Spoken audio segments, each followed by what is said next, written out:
এবং functional group বা কার্যকরী মূলক কাকে বলে? যে সকল মূলক কোনো জৈব যৌগে উপস্থিত থেকে ওই যৌগের ধর্ম বা রাসায়নিক বিক্রিয়া নির্ধারণ করে তাদেরকে আমরা বলি ফাংশনাল গ্রুপ বা কার্যকরী মূলক। এই কার্যকরী মূলক বা ফাংশনাল গ্রুপ আমরা মূলকগুলো চিনব কীভাবে, এটা আমরা বলে দিয়েছি। আমরা বোর্ডে লিখেছিলাম যে অ্যালডিহাইডের কার্যকরী মূলক হলো CHO, এবং কিটোনের কার্যকরী মূলক, তারপরে জৈব অ্যাসিডের কার্যকরী মূলক, হ্যাঁ, অ্যালকোহলের কার্যকরী মূলক। এগুলো কোনো জৈব যৌগে উপস্থিত থেকে ওই যৌগের ধর্ম নির্ধারণ করে, তখন এদেরকে বলা হয় ফাংশনাল গ্রুপ বা কার্যকরী মূলক। তো এই প্রশ্নের উপর ভিত্তি করে আমরা বোর্ডে একটা প্রশ্ন তোমাদের উপস্থাপন করেছি।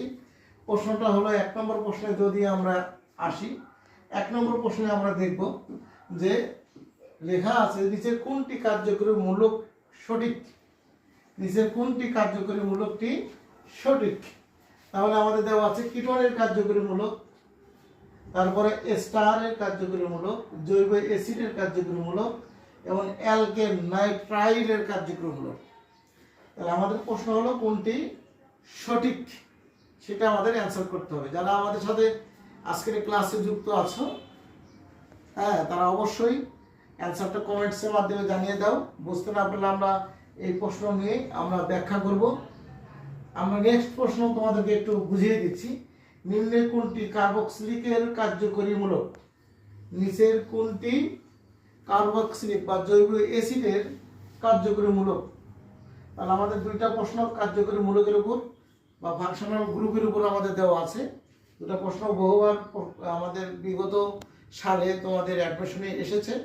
আমরা যেহেতু অ্যাডমিশন ভিত্তিক পড়াশোনা করছি MCQ টাইপ, তো আমাদের সেখান থেকে সংগ্রহ করা দুটো প্রশ্ন, এই দুটাই সবচেয়ে বেশি এসেছে।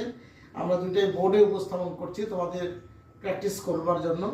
তাহলে যারা কমেন্টসের সাথে আমাদের সাথে যুক্ত আছো, নিশ্চয়ই কমেন্টসের মাধ্যমে একটু জানিয়ে দিবে যে আমাদের প্রথম প্রশ্নটি ছিল কোনটির কার্যকরী মূলক সঠিক। আমাদের দেওয়া আছে এখানে কিটোনের কার্যকরী মূলক এবং সংকেত দেওয়া আছে, এস্টার মূলক দেওয়া আছে এবং তার সংকেত দেওয়া আছে, জৈব অ্যাসিড মূলক দেওয়া আছে, তার সংকেত দেওয়া আছে, অ্যালকেন নাইট্রাইল দেওয়া আছে। এবং 2 নম্বর প্রশ্ন আমাদের আছে যে নিম্নের কোনটি কার্বক্সিলিকের কার্যকরী মূলক। আমরা দেখতে পাচ্ছি 2 একজন কমেন্টস করার চেষ্টা করছে, হ্যাঁ, অ্যান্সার দিচ্ছে। তাহলে আমরা এখানে অ্যান্সারটা দিয়ে দিই। আমাদের প্রথমটার অ্যান্সার হলো কোনটি কার্যকরী মূলক সঠিক। তাহলে আমরা দেখতে পাচ্ছি জৈব অ্যাসিডের কার্যকরী মূলক হলো এটা, এটা হলো জৈব অ্যাসিডের কার্যকরী মূলক। আমরা নিচে লিখছি যেটা, এটা হলো জৈব অ্যাসিডের কার্যকরী মূলক। তাহলে আমাদের জৈব অ্যাসিডের কার্যকরী মূলক যেটা দেওয়া আছে এটা সঠিক নয়। এরপরে আমাদের অ্যাস্টারের কার্যকরী মূলকও এটা সঠিক নয়, এটাই হলো জৈব অ্যাসিডের কার্যকরী মূলক। এবং আমাদের এটা হলো কিটোনের কার্যকরী মূলক। এরপরে আমাদের যেটা দেওয়া আছে এটা হলো কিটোনের কার্যকরী মূলক। তাহলে আমরা দেখতে পাচ্ছি এখানে কিটোনের কার্যকরী মূলকটাই সঠিক দেওয়া আছে। তাহলে আমরা দেখবার চেষ্টা করবো অ্যান্সারটা নিই। তাহলে আমাদের অ্যান্সারটা হবে কিটোনের